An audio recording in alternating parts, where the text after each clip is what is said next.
പ്രിയമുള്ളവരെ, സുവിശേഷം നമുക്ക് നൽകുന്ന സത്യം അത് വെറുതെ വായിച്ചു തള്ളാനുള്ളതല്ല, അത് ജീവിതത്തിൻ്റെ അനുഭവമാണ്.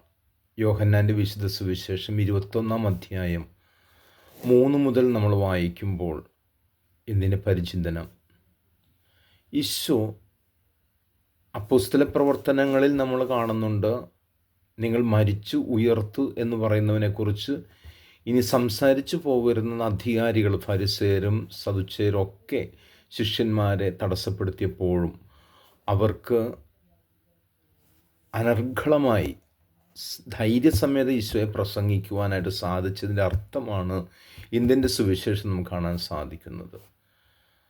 ഈശോ അവരെ അവിടുന്ന് മരിച്ചുയർത്ത് മൂന്നാമത്തെ പ്രത്യക്ഷ ദർശനമാണ്. അത് 3 ഭാഗങ്ങളായിട്ട് ഇന്ന് സഭമാതാവ് നാം പഠിപ്പിച്ചു തരുന്നുണ്ട്. ഒന്ന്, കല്ലറയ്ക്ക് സമീപം ചെന്ന മേരി മഗ്ദലൻ്റെ സാക്ഷ്യം, പിന്നെ എമ്മൗസിലേക്ക് പോയ 2 ശിഷ്യന്മാരുടെ സാക്ഷ്യം.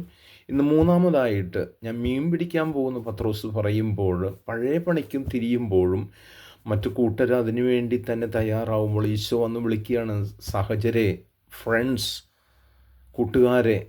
അവിടുന്ന് സത്യം വെളിപ്പെടുത്തി കൊടുക്കുകയാണ്. കഴിക്കാൻ വല്ലതും ഉണ്ടോ എന്നാണ് ചോദിക്കുന്നത്. ബ്രേക്ക്ഫാസ്റ്റ് ഒരുക്കി, പ്രഭാത ഭക്ഷണം ഒരുക്കി കാത്തിരിക്കുന്ന പൊന്നുതമ്പുരാൻ. അവരത് കഴിക്കുമ്പോൾ അവരുടെ കണ്ണുകൾ, നയനങ്ങൾ തുറക്കപ്പെടുന്നു. പ്രിയമുള്ള, വിശുദ്ധ കുർബാനയിൽ സത്യം, നമ്മൾ വിശുദ്ധ കുർബാന സ്വീകരിക്കുമ്പോൾ നമ്മുടെ നയനങ്ങൾ, കണ്ണുകൾ തുറക്കപ്പെടണം. സത്യമായവനെ നമുക്ക് തിരിച്ചറിയാൻ സാധിക്കണം. ദൈവം ഈ ഉയർപ്പിൻ്റെ നാളുകളിൽ സമൃദ്ധമായി നമ്മൾ ഓരോരുത്തരും അനുഗ്രഹിക്കട്ടെ. ആമേൻ.